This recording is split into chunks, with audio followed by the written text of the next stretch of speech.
Welcome to episode 5 of At Home with the Hugheses. My name's Tim, this is Rachel, and we've loved just sitting down chatting about all the different things going on in our lives, home, church, marriage, family, but also trying to share lessons learned, reflections, thoughts, invite people into the conversation.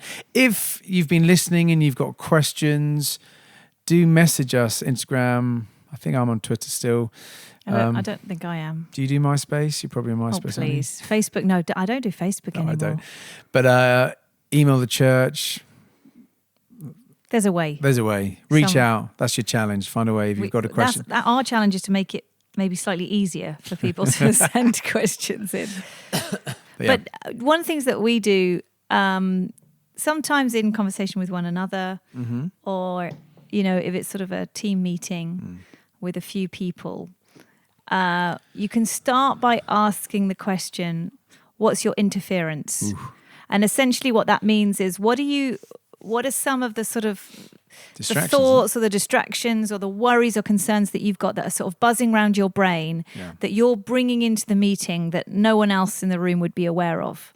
And sometimes, and obviously it depends on the context, but sometimes it's helpful just to allow each other to voice that so that that you can have a better understanding of where the person's at, but also sort of getting it out means that it's sort of parked for a moment, and then you can bring yourself more in a more present form so go on, into the meeting. What is your interference? Well, let's start with you. What's your interference? Because I thought of it. You come up with it. Okay, my interference would be 2 of our children are on their way down to London. By train? On their own to hang out with friends. And it's the first time they've really they've done a train journey on their own, but shorter distance. Yeah, this one's slightly more complicated, isn't it? You've got 3 different changes. I booked the tickets, yeah. And so that's in the back of my mind. Are they okay? Will they ever come back? And to be fair, as parents, we're a little bit different. I'm much more laid back about this sort of thing. Tim, so I mean, Find my phone. I'm like tracking them. But you said to them, there may well be gangs present. I want to prepare them, ready for anything. I'm like, are you serious? Whereas when Sim said, one of our children who will remain totally anonymous, said, if I get into a fight, back me up, Phoebes. And so I just wanted to get, Sim. Don't get into a fight. I mean, as if he's going to get into a fight. At your age, you're like bottom of the food chain when it comes to... Yeah. But anyway, I retracted you get much more nervous about that stuff, and I'm more like, go on, go for it. Yes. What's the worst that could happen? They seem very excited. But they're on their way. That's distraction. your interference. What about you? There's me. Am I distracting you? Oh, always, darling, always. I probably can't.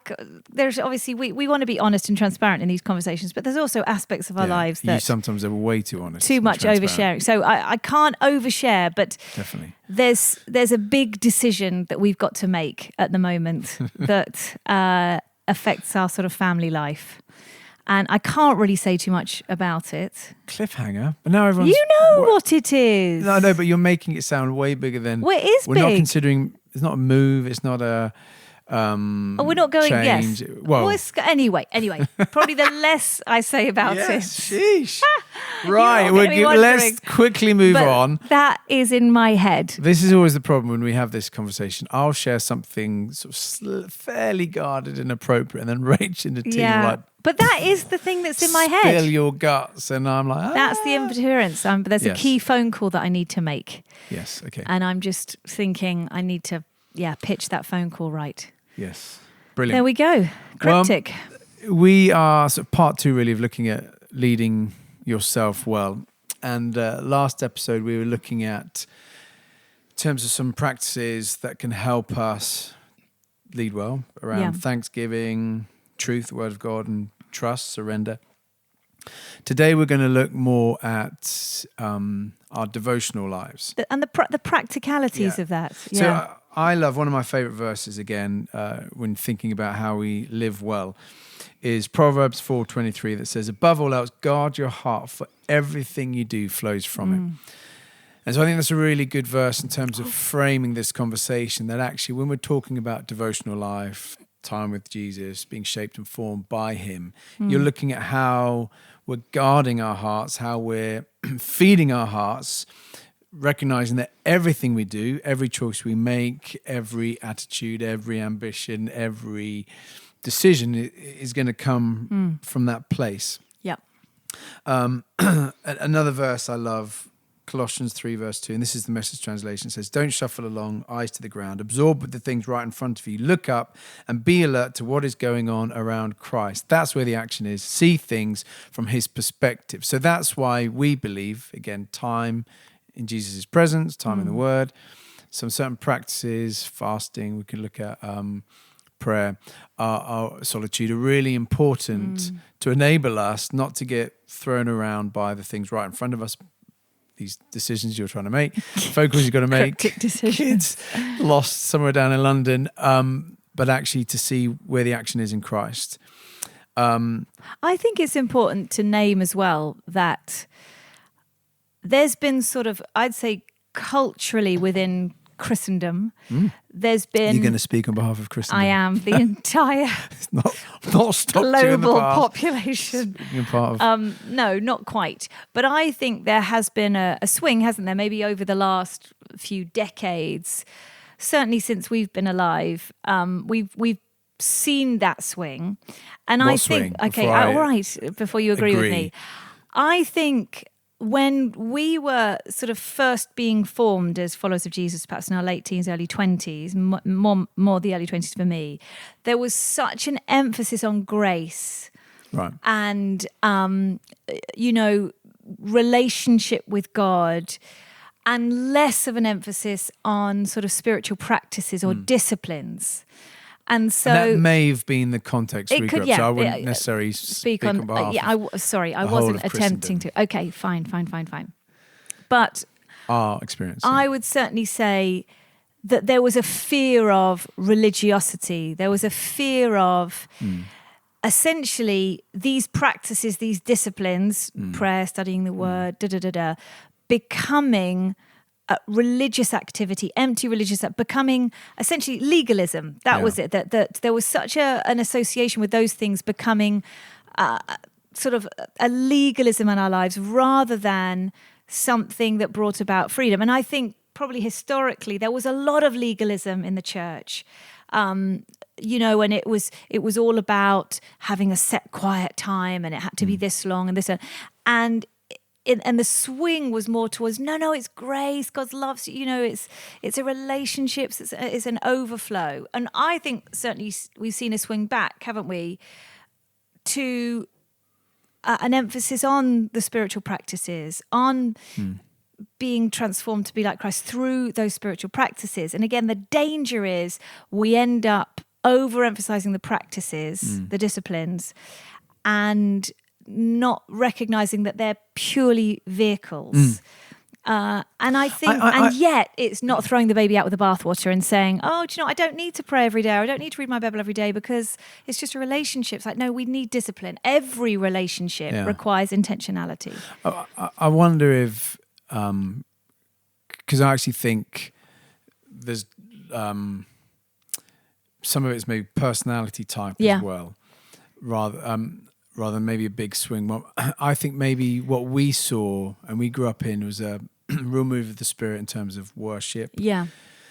And encounter, the vineyard, new wine, soul survive, all of these things, HTB, even amazing outpouring of the Spirit. And so there was such an emphasis sort of encountering Jesus in the gathered meeting, which was amazing, and has really fueled our faith, been absolutely paramount, instrumental for us. I think if I hear stories of my dad, when he became a Christian, the way he was mentored, discipled was come and do a Bible study weekly with me. Exactly, yeah. And so that kind of quiet time thing was actually modeled very intentionally with young people and others, and that became the pattern. I think maybe that quiet time modeling has happened less intentionally, and I think often when I talk to younger leaders and ask them, talk about through your practices, your rhythms of prayer, worship, study, scripture, it can sometimes feel a bit there's not really that much going on, which I think is a concern if we're going to lead through adverse, troubling, challenging, difficult times. I think it's remembering that those practices, those disciplines ultimately fuel our faith. They ultimately enable us to be, I was going to say to be more effective in the kingdom of God, but primarily it is about building a relationship with God and everything flowing out of that. But that it's not, and I think that's the danger is sometimes with anything that you do habitually, it can become a tick box exercise and it loses that sort of personal dynamic. Yeah. You know, I know we always joke about Bible in 1 year, which is an amazing tool, and we've both really loved it over the years. And sometimes Tim jokes that I'm doing it more like Bible in 7 years. 10 years. But I sort of want to push back with Tim because I feel like it's like, oh, yes, done. Oh, that can be my danger. Yeah, tick it off, tick it off, tick it off. And it's like, well, no. We're supposed to. The Pharisee in me. Yes, exactly. The big brother. The tail is wagging the dog. And that's nothing bad about Bible in 1 year. It's amazing. It's an incredible tool. But it's to serve my relationship with Jesus rather than me ticking a box. Absolutely. I mean, I think the bottom line is, if you look at the model of Jesus, obviously they had, as a Jew, rhythms of prayer, daily, moments where they'd pray, set prayers that would be prayed, set psalms that would be spoken, sung.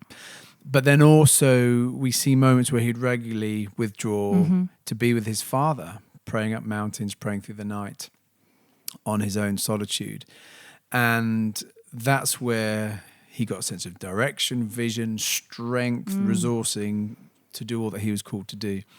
And so I think that ultimately is the model, that if we're not finding ways to be in God's presence, how are we going to be effective as people of light, people of the kingdom here on earth?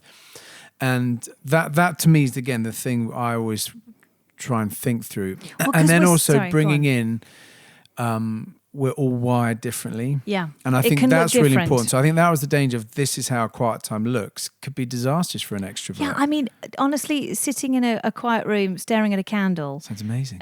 I'd find that I'm into that. hard. I got my candles now. Yeah, you love your smelly candles, don't you? He loves a candle. There are certain contexts that would be really stimulating in terms of my relationship with God, but I would fall asleep probably, or my mind would just start thinking about lots of other things. Well, let's, because we are wired differently, and we do approach things slightly differently. The only thing I was going to say is something that's really inspired me recently is I'm reading about Julian of Norwich, who was around in the 14th century. Yeah. And it's been such a challenge for me, or such a great contrast to the way that I'm wired, because I am more of an activist. I like to be doing things. Yeah. And Julian of Norwich felt called to be an anchoress, basically, an anchorite. Right. That's the term. And essentially, she, in her, I can't remember how old she was. I think she was maybe in her 30s, 20s or 30s.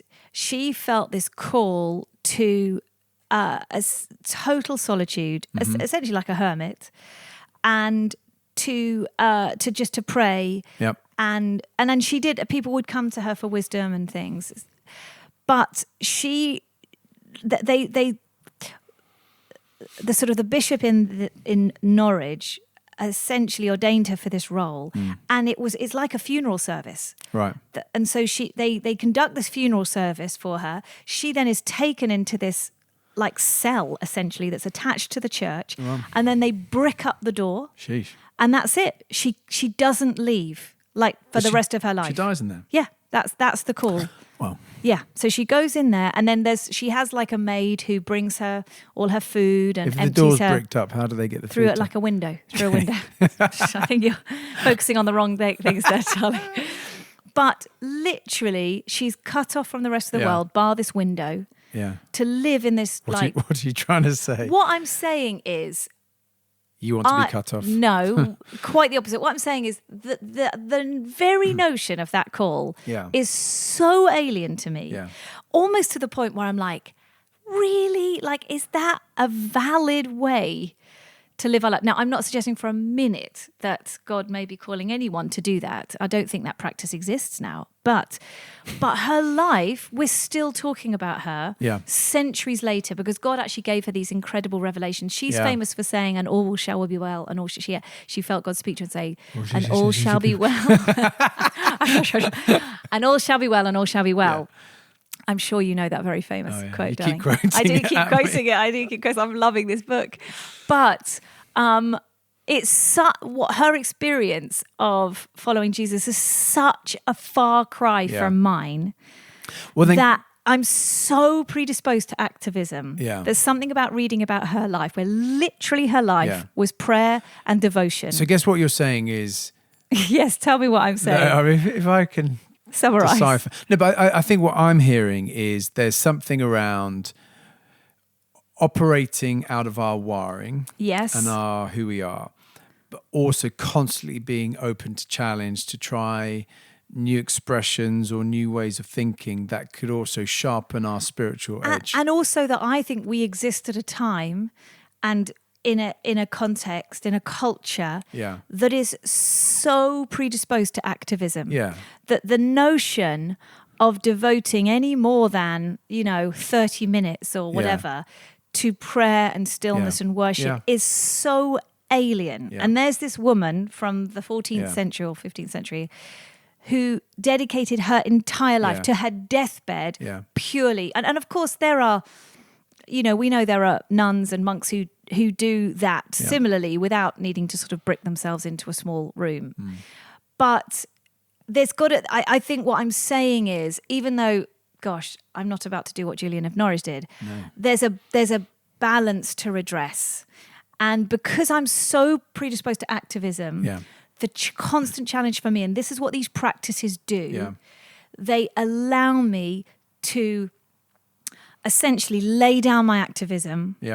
And activism is rooted in self-sufficiency. It's rooted in this idea, this notion that it's on me, ego. It's all right. It's on me to get things done. If I don't get this done, And let's be honest, we've got a full life. We have lots of children. There is lots to do. But to start the day, or to find a portion of the day where we lay down our activism, we lay down our self-sufficiency, and we spend time in God's presence. One of my favourite books on worship is by a lady called Marva Dawn, and it's called A Royal Waste of Time. Yeah, there you go. And again, that actually, creativity is ultimately about waste. When you're in love with someone, you spend lots of time in each other's company, not achieving anything. To be and enjoy. And so in terms of achievement, it's a waste, but in terms of delight and joy and nourishing of the heart and soul, it's beautiful. And again, this idea that in our time in God's presence, it's, in some ways you could see it as a waste of time, but actually it's the most beautiful thing you can do. So all that in mind, you being an activist, what is just practically some of the rhythms and the ways that you put in place time with God in your day? Well, I think it has been a journey for me, because I think there was a time at the beginning of my walk with God, again, perhaps in my 20s, where I didn't really have any rhythms. I picked up my Bible sporadically. I'd pray sporadically. I didn't really have any devotional habits whatsoever. And it's, to be honest, actually watching the way that you have sort of invested in your devotional life has been a real inspiration for me. And then I think, to be honest, it hit home most intensely when I first became a mum. Yeah. And for me, and especially this was probably intensified by the fact that you've always worked for church. So getting to church on a Sunday with a small child and then small children, I was always doing that on my own. Yeah. And because you were always leading. No sense of resentment at all whatsoever. Actually, there isn't now, but there was, but there isn't now. There certainly was. Anyway, so for me, just getting to church on a Sunday was like a military operation. Yeah. And then by the time that I got there with a small child, there's a lot of interference. It was very hard to just be in the gathering, to receive, to worship, to sort of engage with the talk, etc. All the things that actually I realized that my faith was built on. These sort of gatherings. And within sort of a few months or a year or so of being a mum, I was spiritually drying up. Yeah. Because I had no rhythms outside of the church gathering. I hadn't invested in those spiritual practices. And I remember God saying to me over and over again, Rach, you're going to have to learn to find me out of the meeting. Yeah. And I felt so cross that I couldn't encounter the presence of God or engage in the meeting. Yeah. I was so distracted by being cross that actually what I needed to do. And so from there, that was when I really, and not out of a sense of duty, not out of a sense of, obligation or out of desperation, like I am spiritually drying up. I cannot rely on getting that Sunday fix. Yeah. I've got to invest in the quiet place. And so I guess the headlines for me is I have met with God in the most beautiful ways now on my own, in that kind of secret place of devotion in a way that I don't encounter God in the same way in the meeting. It's sort of switched, it's reversed, I think, in a way. And we're talking about being active. I do find it hard just to sit in a room staring at a candle. I love studying the word. So if I've got sort of a good, study guide, or I love that I could spend ages and ages doing that. But in terms of prayer, for me, I'm much better if I'm walking, if I'm doing something. Yeah. And so I had a treadmill, didn't I, back in the day? Yeah. Rather than gym membership, just wasn't practical with small children. So we put a treadmill in my garage, and I would go out to the treadmill. Our garage. Revealing. And I just put my headphones on, and I would worship and I would pray while sort of pounding on the treadmill. And that was just the best. We'd have moments where I think you'd lose yourself in it, wouldn't you? Well, this is when we moved house and the treadmill was in the basement. Is this what you're getting at? You would be screaming, come on! I think interceding, And the kid would look at me and I was looking like eyes of terror. So I was okay, Mum's just praying. I remember someone knocking on the door coming in, didn't know you... No, you didn't know I didn't know they were there. Screaming. Anyway, I loved it, and I found that very inspiring. You're just letting go, cutting loose, screaming it out, and almost the physical pounding. Yeah, I think that's what. And I've done sometimes running, or there's been a good way of just. Now I walk the dog. So the treadmill's gone because my knees are a bit dodgy. And so now I walk the dog and I pray around the park early in the morning when it's usually quiet enough. Yeah. And that, so for me, praying and walking is just works. Yeah. For me, movement. Well, I remember asking Pete Gregg, great friend of ours, and, amazing pioneered, 24/7 prayer. And I remember asking him, okay, Pete, give me your top tip for prayer. And I was in my notebook ready. What's it going to be? It's going to transform my prayer life. And he said, the best thing I ever did for my prayer life was to get a dog. Yeah. I was like, what? Is that it? But he said, walk the dog morning and night and pray. And it's transformed my prayer life. And I just thought, I love that practical advice. And I see, you come back at peace. Yeah. That I can see how that's such a good thing for you. I think for me... Oh, yes, darling, tell us about you. Asking. I am asking. You got your notebook ready? Ready. No, I again, because we're wired differently, I probably am a bit more... Contemplative. Maybe. I think I've become increasingly so as I've got older, but not at the detriment. I think sometimes you see people then get turned off by the big meeting or the gathered expression of worship. Yeah. I love both. Louder than messier, the bigger, the crazier, the better. I'm there. But also in my own time, I would, not always, but often what I'll do is go into the lounge, hopefully earlier before the kids are up. I'll light a candle. I'll put on my, I've got this little playlist. Yeah, I've got a playlist. It's Light for the World. It's the is it your own song? Is that Paul what you're Clare saying? Sisters around. It's not actually, but it's all this kind of. So I'll have that in the background. My candle. See, I'd be asleep in 2 seconds. That's the problem. So for me, nice. It's beautiful. Yeah, I mean, you get your Spotify most listened to songs. They're all like Veni Creator Spiritus, Let the Love That Dwell. Anyway. I love music, so that I think helps. Feel like I'm in a chapel or cathedral. The candle, and then I've done different things, and again I've recognised my wiring sometimes to change. So often, for a number of years, I did Bible in a year, but then I think the danger was I was getting to a bit of a tick, tick, tick, tick, and it's just the thrill of achieving. So at the moment, what I'm doing is I'm reading through the New Testament. I do a chapter a day. I'll highlight verses that inspire me, write a couple of notes, think about those, pray into those, and then I'm also doing a Bible study on David, King David. And so I read a chapter of this kind of study. And so that bit of Old Testament, bit of New Testament, that's really inspiring and helps me. And then I'll try and pray through what I'm picking up. But then also, and I've got a little bit out of the habit, but I've done this for a long time and I want to get back into it, is I've done a prayer journal. Because what I think I probably find prayer the hardest in terms of not just praying the same things, bless the kids, bless Rach, bless the church, help. But I'm glad I make it on the list. Oh, yeah, that's good. But to really pray into different things. So, I mean, if people are watching, you can see, I'll put it to the camera. So I'll do, because I'm visual again. So Mondays, I'll pray for our family. I've got a little C.S. Lewis quote that says, "Children are not a distraction from the more important work. They are the most important work." So I've got a picture of the kids, picture of you doing a hula hoop. Oh, wow. Why? Gosh, wow. I don't know. I like that You picture. like that one, do you? And so Monday, I'll pray for the kids, pray for you, pray for our family.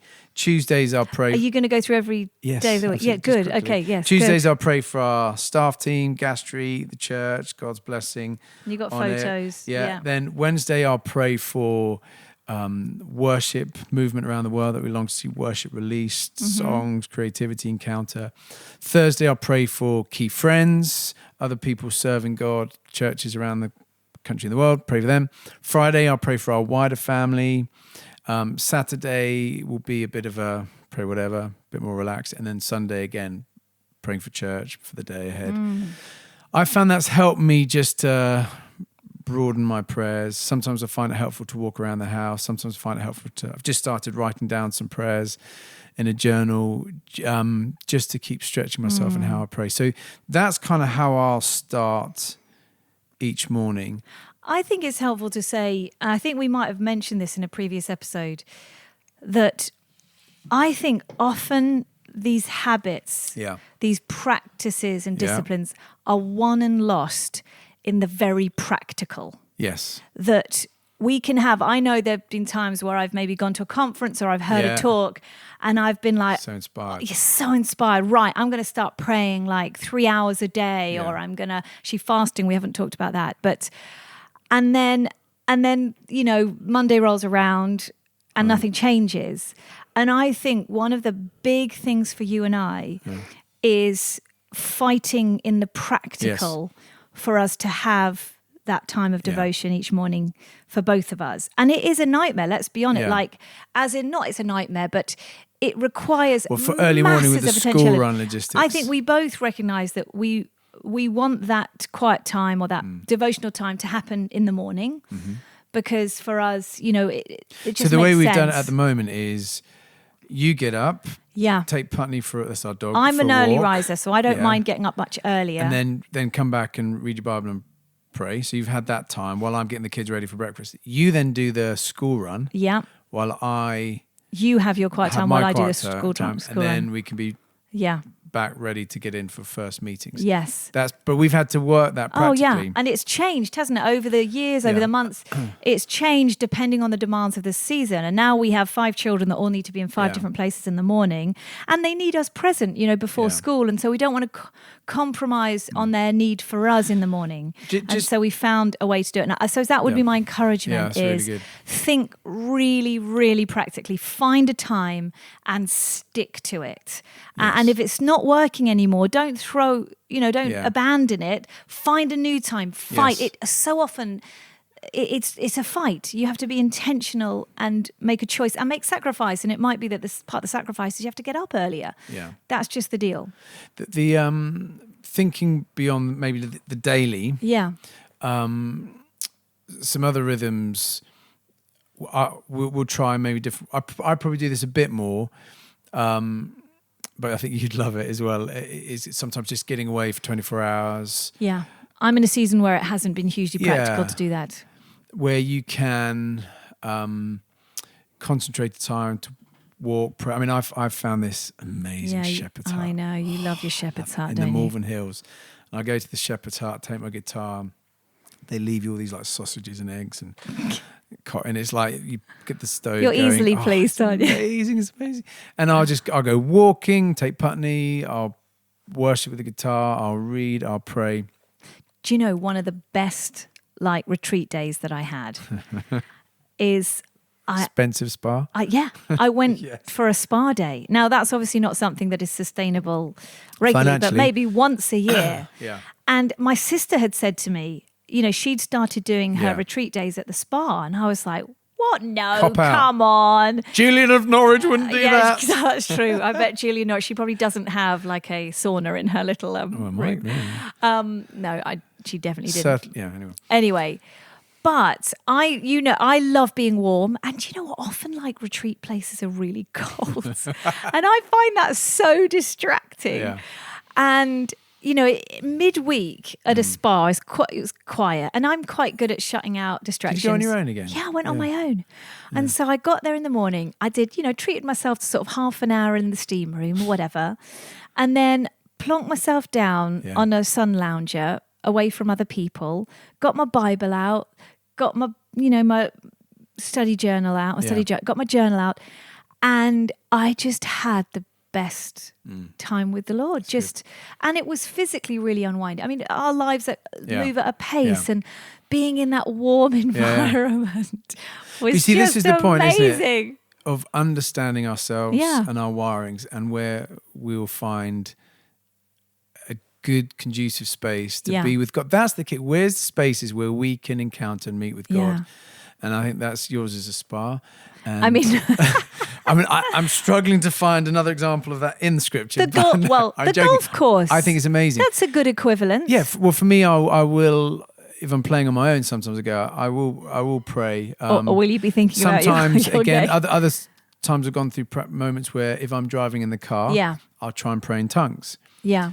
Or if I'm in the shower, try and pray in tongues. There's different things we can do. Oh, that's what you're doing, is it? Okay, that's good to know. Tongues. So I think it's keeping on trying things, keeping on making it fresh.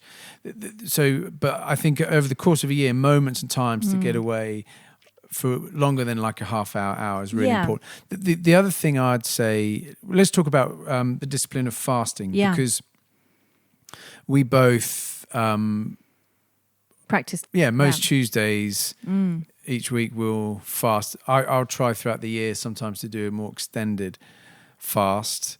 But go on, why do we fast on a Tuesday? Tell me, remind me. Just why. remind me. Yeah, no, again, I think for me this is a discipline, a spiritual practice that I didn't really pick up until, I don't know, 10 years ago maybe. Yeah. And I think with fasting there are three reasons that people don't do it. Yeah. Number one, ignorance. I think I could think of a lot more. Okay, well, I'll come to that. Number one, ignorance. Maybe people are newer to faith, or they haven't been raised in a church environment where fasting is talked about, and it's like, wow, like didn't know that was something, that was a spiritual practice that people might find helpful. Yeah. So ignorance might be one. Another one might be basically apathy. Yeah. Like it's really hard. Yeah. Like it's really, really hard. It's a costly. The reward of fasting isn't always abundantly evident at the time of practicing it. Yeah. I think I'll come on to that a little bit more. And then the third thing is circumstance. Sometimes, if you're ill or you're pregnant, sometimes there are reasons why it's just not sensible to fast, and that's important. But I think, again, we're so predisposed, we're so wired towards reward and pleasure that to practice something that actually is quite hard work is really counterintuitive. And I think with fasting, it's so important to name that often when I fast, and I could say the same for you, I just feel really, really hungry. Like, And I know grumpy. and grumpy.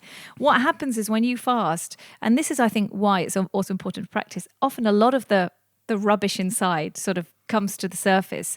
You know, I'm quick to get angry. I'm quick to get impatient when I'm hungry. I'm quick to be grumpy when I'm hungry. And sometimes fasting exposes what food is sort of squashing or you know, what's the word? I can't think of the word. Or hiding. Yeah. And so there's something about fasting that's good for us. Yeah. And fasting, really the essence of fasting is to, rather than feasting on food, is to feast on the presence of God. So I think it's really good if we're fasting to also do it at a time where you can then spend intentional That's time what I don't praying. do very well, No, I I don't think either of us do that particularly well. But the other aspect to it is trusting that something is happening on a spiritual level. There's a spiritual dynamic to fasting that is outside of us that we just have to trust is taking place. And so, you know, a bit like when you go on the treadmill, it's hard work. Yeah. You don't see the rewards of going on the treadmill immediately. It's not like you jump off half an hour later and you've suddenly got the amazing muscle tone. But you trust that something is happening. And I think that is the essence of fasting, is that it's a surrender. It's saying this is uncomfortable. I don't enjoy it particularly. It's often not through fasting that you experience those sort of mountaintop, you know, whoa, God's amazing. You know, it's a discipline, it's a choice, but you do it trusting that there is a spiritual dynamic that's taking place, and it again reveals certain things that are going on inside of us. I think, again, for me, fasting has been about trust, that it's a physical cost to release a spiritual blessing. Yeah. And as you said, we don't often know what the spiritual blessing is. And sometimes I've thought, well, why bother fast? What difference does it make? There's only one time I can really think that I did a longer fast and I really saw some immediate breakthroughs in prayer. But the other side is I don't want to stop fasting and to see what the reality of our lives would look like. Yeah. So for me, there's a deep trust that actually in doing it, things are happening that we're unaware of that are good and massively in terms of our change and transformation, but also for our community and for our call. So something I've also sometimes done, which if you're starting out fasting, is to do it with someone else. So actually we get a lot of solidarity doing a Doing it Tuesday. together. But at times, I remember with my cousin once, we fasted together. Sometimes I think it could be good to fast for a particular situation. You know, it's we've done this at church, got the whole staff team. This is what we're longing for. We're all going to fast together.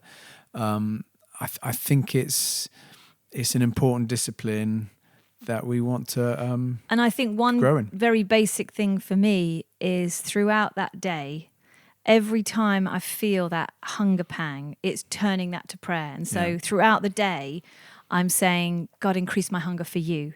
Yeah. So almost that physical feeling of hunger can be immediately turned into a prayer. And I think that in itself is powerful. So that alone would be a reason to fast. Just as we close, I mean, so that maybe hopefully some insights into how we've tried to do the daily devotional stuff. There's the discipline of fasting. We've talked about maybe times of solitude and retreat. Just to close, one of the things maybe thinking about as parents, I think sometimes we can feel guilty that we're not as intentional or good enough at sort of teaching our children how to pray and read the Bible. But I remember hearing someone talk about this, you know, the idea of osmosis, that actually children ultimately, yes, they're going to listen at times to what you say, but they're going to be more impacted by what you do and how you live. And what I've noticed with our children, and it's been up and down, I'd say, in terms of their faith, you know, some discouragements and concerns and then moments of breakthroughs. But what we've seen, two of our kids particularly, they've suddenly got really interested in reading the Bible. And what they do is what we do, get the Bibles out, read a bit of scripture. Get their highlighters out, make some notes. And it's like, they've seen something that they're now intrigued about doing. We had one of our beautiful Judah. He's like, right, I'm going to fast today. Yeah. I think he's worried about something at school. Yeah. And I was there like, oh no, you shouldn't fast. Don't worry. Don't. And I think, what the heck? So Because actually, he's 10. He's 10. Yeah. And so he did. I think he fasted a meal, didn't he? Yeah.